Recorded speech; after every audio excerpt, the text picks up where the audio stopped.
Welcome to the Breath of Fresh Air Dental Podcast. Whether you're a seasoned practice owner, a new dentist, or an office manager looking to enhance your skills, this podcast is for you. Our friendly and knowledgeable hosts are here to answer your burning questions, address common pain points, and provide practical solutions to help you overcome any obstacles you may face. Our hosts, Amanda Demora and Sarah Hamlin, bring to the table lengthy careers in both clinical dentistry and practice administration. They now preside as the CEO and COO of Essential Dental Services. Hi, everyone. Welcome to the Breath of Fresh Air Dental Podcast. I'm Sarah Hamlin. And I'm Amanda Demora. And on today's episode, we are going to be talking about 5 things doctors should know about their practice. And this is obviously going to be geared more towards doctors who are also owners, administrative business department things that we feel like are really important for doctors to know. But before we jump into it, Amanda, how are you? How was your week? How's your transition into darkness? That's my latest struggle this week is I can't get over how dark it's getting so early. I know. And it's like 4:30. Dark, need to wear my glasses driving. Yes. It's been very chilly and rainy this week, so I'm not loving it that much.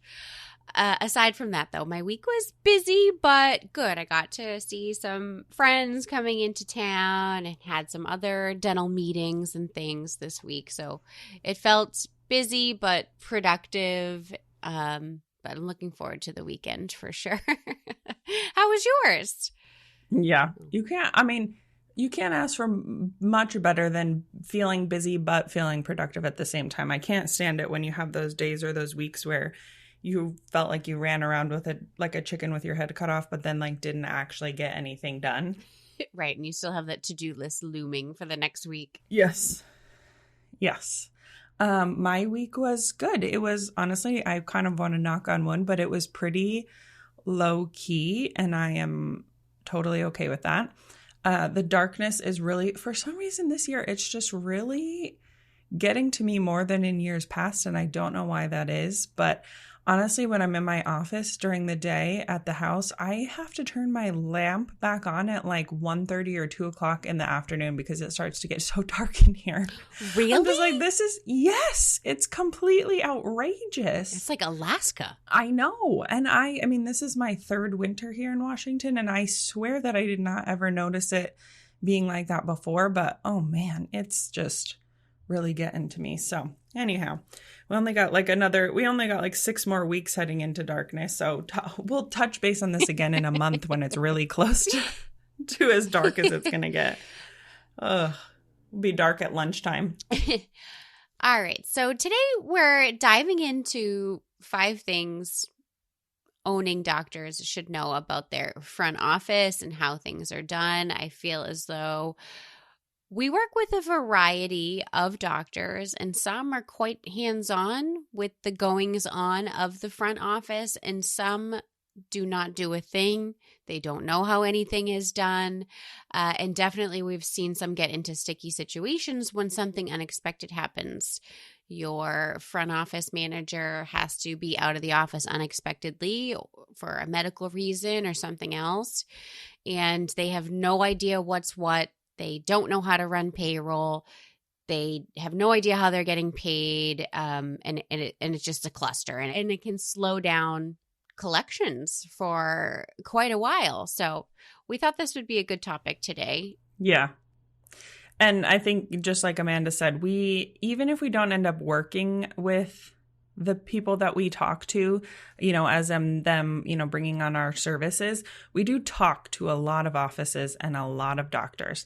And we hear from a lot of them that they're in this situation where they need somebody who's consistent up front to take care of these things. And they don't really know how they're getting paid. They don't really know what the insurance company is sending. Are they sending EFTs? Are they sending checks? They have no idea how things were getting to the bank. Like, all these kind of details, and it's just, I've seen it enough or heard it enough now that I felt like we really needed to touch base on it. I don't know if doctors are going to heed our advice, but hopefully they will.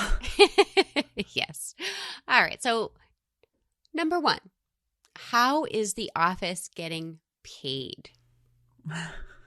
This seems like it would be the most obvious one, or the one that they're most interested in. When I say how is the office getting paid, I mean like what methods are the insurance companies using to pay you? Are you getting paid by EFT? Is it just dropping into your bank account? Are you getting paper checks that your front desk has to then figure out how to get to the bank? Do you have a check scanner? Are you getting sent virtual credit cards from the insurance companies and then paying your credit card processor a fee to process those payments? Because I know some doctors feel like that's the way to go because they get their money faster that way, but keep in mind how much you're paying and taking out of your already probably low collections from the insurance company to process those a little bit faster. Something to think about. And a lot of doctors that I know of don't even know that the insurance companies have switched to those cards because the front desk just gets them and processes them and doesn't really think twice about it. So knowing how they're getting paid, knowing the process behind how they're getting paid, like how often is your front desk posting? Are they only gathering these up and doing it once a week? Are they behind on that once a week posting? Are they doing it once a month? What's the kind of method to the madness, right? And are they reconciling EFTs if that is one of the methods you're being paid? Mm-hmm. We've seen a lot of offices who haven't done that in a year. So you definitely want to make sure you know how insurance companies are paying you, but also how patients are paying you as well. I think making sure that you have a really strong financial policy. I think that everybody always thinks of financial policies as the thing that the patient signs when they come into the office, but I mean a financial policy like where your office staff is aware of your collections policy in the office. Like, do we let the patients walk out of here and say, oh yeah, just send me a bill after insurance pays? Or are we planning and prepping and then expecting them to pay day of service? Are they paying in full and we're reimbursing them? Are you allowed to have them pay in full and reimburse them based on your insurance contracts? Like all of those are details and things that you need to make sure you kind of have an idea of what's going on. Absolutely. So what is your financial policy? I would say make sure you know that. I think, a lot of doctors might not, and making sure that your team is adhering to that policy and following up and making sure patients are adhering to it as well. And making sure that the doctor is adhering to it, because how many times has it happened where the doctor's in the back and they're like, oh, we'll just add in that filling for no charge. Which is fine. Yes. And obviously their prerogative. I'm not saying that doctors can't do that. Of course, I think it's great that they're willing to do things for patients, but just keeping in mind the financial policy that you established and that you set forth to keep your business afloat, and trying not to break your own rules too many times or too often. Right. Second thing, kind of following up on that, would be your network status. Who are you in network with? That is helpful to know. And of course, keeping track of write-offs and adjustments. Yes. I am a big proponent of this, and I'll just say I'm pretty sure this advice came from Teresa Duncan, but it's great advice, as is everything that she advises, to keep track of your write-offs being how much you're adjusting down your fees to the insurance company's fees. So that difference that you're writing off, but also adjustments that you're doing for being in network. So say insurance doesn't want to pay on this filling because they just paid for it a year ago, and they say on the EOB that you can't pass that fee on to the patient. That would be like an adjustment of $250 for that filling that would be counted in your in-network adjustments, which is separate from your write-offs, because it's not just the normal discount to the insurance fee. And that is important to keep track of, because that is really where you're losing your money or losing out on the benefit of being in network. Like that's where they're kind of sticking it to you more than you're getting out of your new patients. So keeping track of that number and just being aware of kind of where you're at and that threshold is important. just as a little side note, I think whenever that happens, I would definitely try to appeal whatever that procedure was, and really, make sure you have a great narrative and good clinical notes to attach there, because I have seen those be overturned a fair amount when the documentation's there. Yes, for sure. I think depending on what it is. The one that's coming to mind for me is that I know when I was in office, Delta has a clause that they don't pay for gingivectomies on the same day as a restoration. So even if we were doing a gingivectomy to access the restoration, to be able to place the restoration, they just blanketly don't pay for it on the same day as the restoration. So that was a situation where we just there was nothing we could do. There's no argument. It's just the plan document says that they just don't do it. So we would have to write it off. And so just an example of sometimes they're gonna get you, and keeping track of how many times they get you. I love when patient care is a blanket statement. Yes, when poor patient care is a blanket statement. Yes. Uh-huh. So knowing all that, and at the end of the year, I think it's important to obviously pull some reports from your practice management software and take a look at these totals. I mean, obviously you can do that monthly too, but at the end of the year, when you're looking at, like Sarah said, your write-offs for those services, but also adjustments, and looking at that in a big picture setting, that can be pretty eye-opening. And that can change your mind on keeping some network status for sure. Well, and this, launches us into a whole kind of another topic, or we could definitely go down a rabbit hole on being in network. But comparing your, how much you're writing off, how much you're losing off the top versus how many new patients you're getting coming in from that insurance company, and how many said that they found out about you from that insurance company, because the marketing should be, in theory, probably your biggest offset to the fees and things that you write off for being in network. So yeah, evaluating all of those numbers and comparing and trying to figure out if it makes sense for you to stay where you're at is super important. Right. All right. Next, who in the office is handling your money?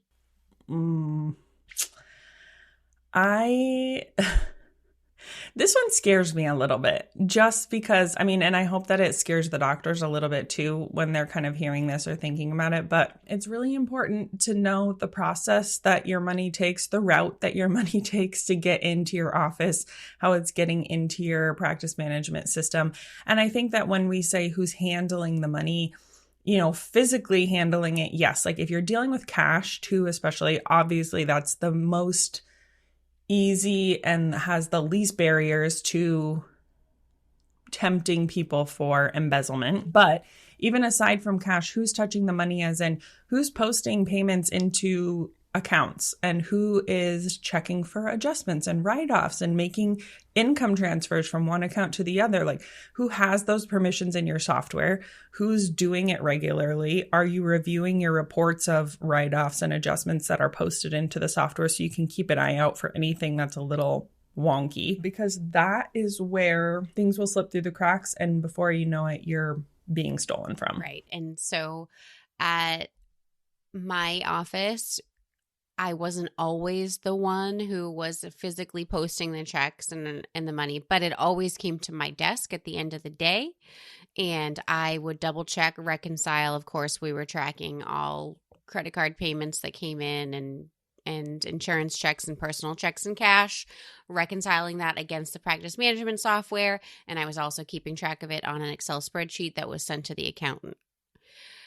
Not daily. We sent it monthly, but it was for daily totals. So making sure, if you're a small office and this is one person, then perhaps you, the doctor, need to be the one who's making sure there's checks and balances here, but someone needs to make sure that totals are matching.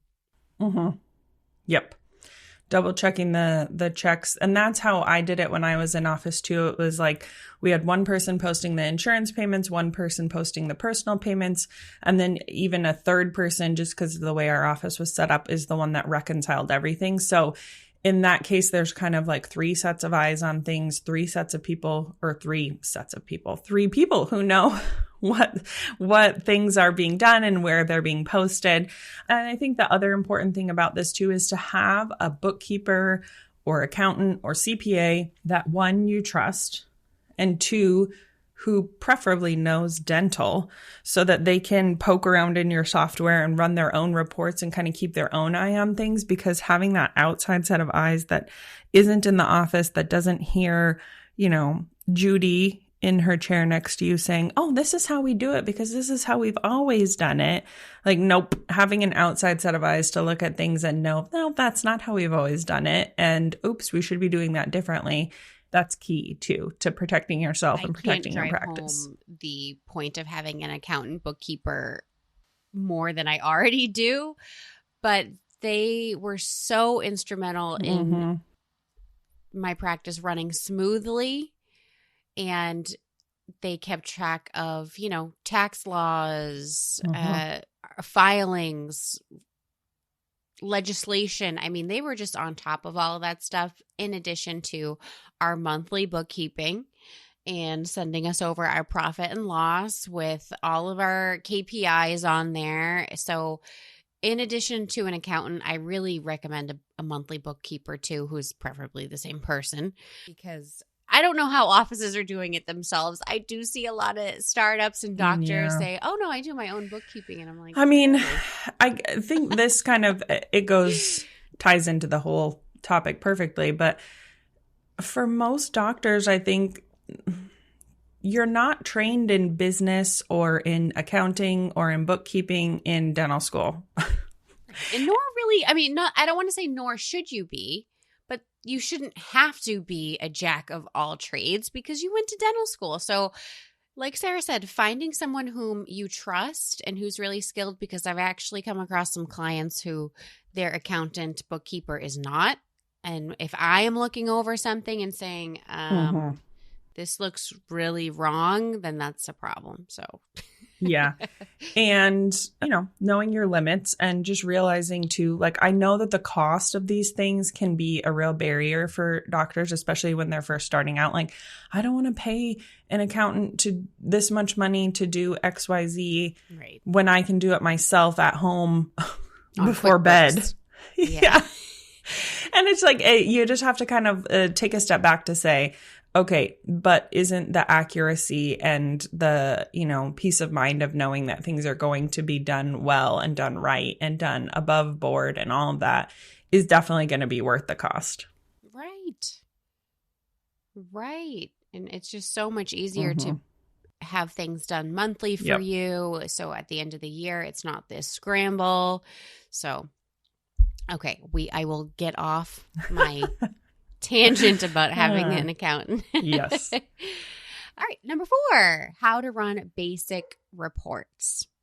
Now, I would consider basic reports to be production, collections, adjustments, new patients, and then some things related to insurance, like outstanding claims report, how many claims were sent, like those kind of things, so you can kind of get a feel for your insurance situation and what is going on with them. Also, production and collections might already be on here too, but some kind of AR report that shows how much money is still waiting to be collected by the practice, how much is in 30, 60, 90 days, how much of that is insurance. All of that kind of is all together in collections, I think, but still important. Right. And I think knowing once you pull those reports, what are kind of the industry benchmarks and where should you be? You can find those pretty much anywhere, and they're all somewhat similar, I would say, as long as you're getting them from a reputable source. But once you have these reports, you need to know what you're looking for, of course. But yeah, how to run them. Some softwares make this pretty darn easy and some don't. Yes. And then also, you can run a report, but the important thing about running it is actually looking at it too, right? So don't just run your reports and think like, I did what I need to do. Like, you got to be able to look over those reports and also have some kind of general idea for what you're looking at and what it's telling you. I know so many doctors who are fixated on production. That seems to always kind of be what our goals are based off of. Like, we want to see what today's production is. Are we going to hit goal? For me, the more important report that I always wanted to look at was collections. Right. And I think for most front office gals or office managers that I know of are more worried about collections. And the reason that we're more worried about collections is because that's the actual money that's coming into the office. Production is kind of this arbitrary number where it's like, unless you're completely fee for service and not billing insurance and waiting for them to pay, then your production is probably going to pretty much equal your collections. But if that's not your situation, which, let's face it, for probably 95% of practices, that's not the situation, your production is probably not what you're actually going to collect. I remember my doctor several times, because I always gave them the end of the month reports, it would come up to me and be like, this was a great month. This was our best month ever. And of course, I'm a numbers girl. So I'd be like, no, it's not. What numbers are you looking at? He's like, oh, I was looking at production. I'm like, yeah, that means nothing to me. That means nothing to me unless we collected that equal amount. And that almost just never happens. I mean, realistically, it just doesn't really happen. So yeah, paying attention to collections, knowing what that means. And then I mentioned this earlier, but checking your adjustments report and just looking over. I mean, I would prefer that doctors do it daily so they could catch anything fishy quicker.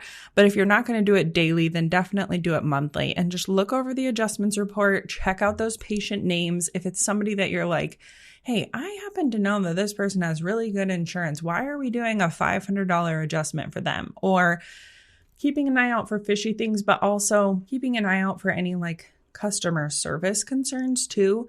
I know when I was in office, many of my doctors gave me kind of not carte blanche, but free reign to say, if you're having an issue with the patient or you're concerned about customer satisfaction in some way, go ahead and do the write-off, make them happy. Let's, get everybody feeling like things are handled well. So even if it is a $50 write-off for customer service reasons, just being aware of those and knowing kind of what's happening. Like, hey, what happened with Jim? Why did we write off $50? And then, having those details is important too. I agree. I want to go back to the production thing for a second, because I was just kind of thinking, in the doctor's eyes, their production directly equates to how hard they felt like they worked, so I definitely understand why to them that's the most important number.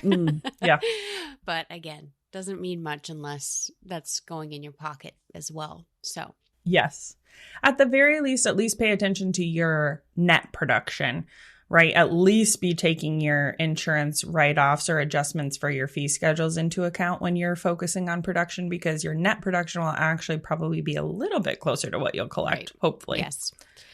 Okay, last bullet point here, number 5, is how to run payroll. And mm-hmm. I think some doctors obviously do run payroll and some don't.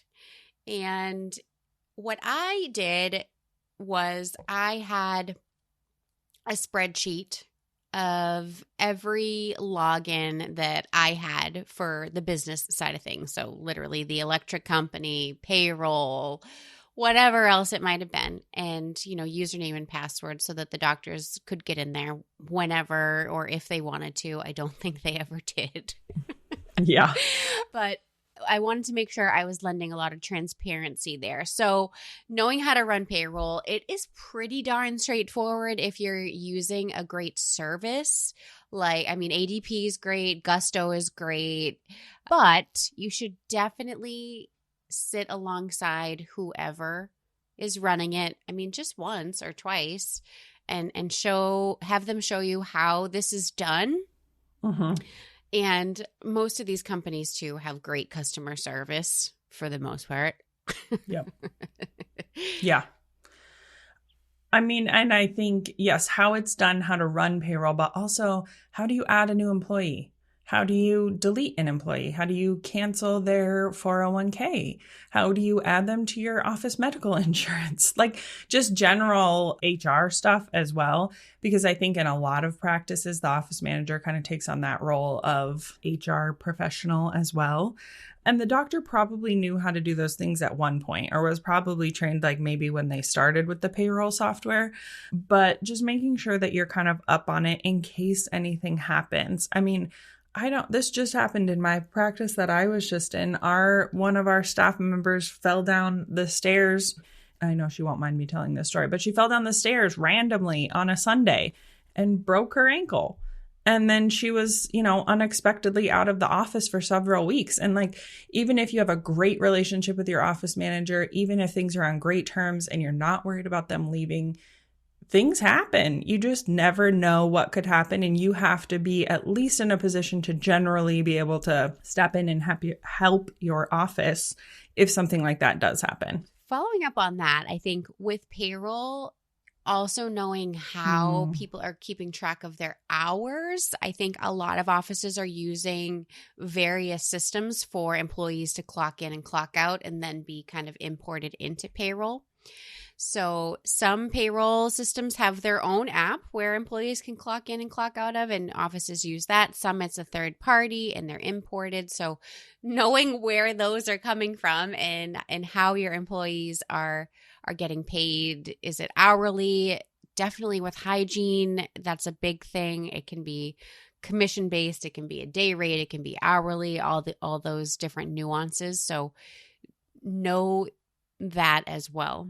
Yes, know that, and that kind of ties back into to number 4, running your basic reports and checking them. Make sure that somebody's looking over those clock ins and clock outs regularly. I can't tell you how many times or how obnoxious it was too when you would run payroll and then realize that somebody had left themselves clocked in like overnight. And then you're like, oh, and then you have to go back and fix that and figure out what that means. So, I mean, obviously, whoever's running payroll hopefully is checking all of those before they run payroll, but also just peeking in on those occasionally or noting, gee, who's clocking in 30 minutes before I really want them to be clocking in? Or if they are clocking in that early, what are they doing for that 30 minutes? Does that mean I'm not giving them enough time between appointments? Does that mean they need a longer lunch? Those things can kind of indicate other things going on that you might be able to help with, but also it might mean that you need to touch base with that employee to say, hey, sorry you can't get here at 5 a.m. and then be on the clock. Might be a discussion that you need to have. So, yeah, definitely checking that report before it's payroll time or regularly is important too, just to kind of keep you in the loop. Got to keep your finger on the pulse of the office and what's going on with people, All right, to kind of wrap up, I think that for some doctors, this is a lot. And if you truly are a bit hands off of the business side of your practice, I feel like this can be a lot of information. I think reviewing it just a little bit every so often, even if it's once a year, you just have to know how to maneuver should someone be out unexpectedly. And as we were kind of mentioning throughout the podcast, is to see if anything fishy is going on. I mean, embezzlement is pretty rampant in the dental industry, and Sarah and I have come across it many times throughout our careers. So we know that it is. We've seen it firsthand.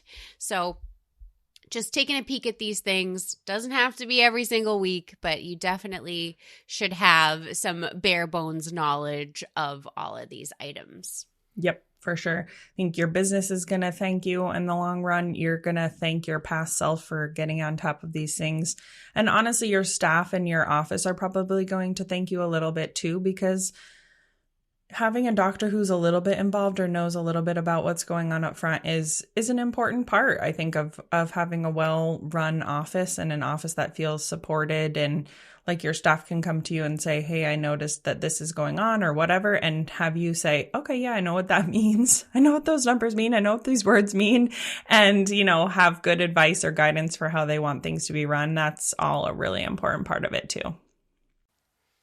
So thank you guys so much for listening, and we will see you on the next episode. Bye. Bye, everyone. Bye, guys.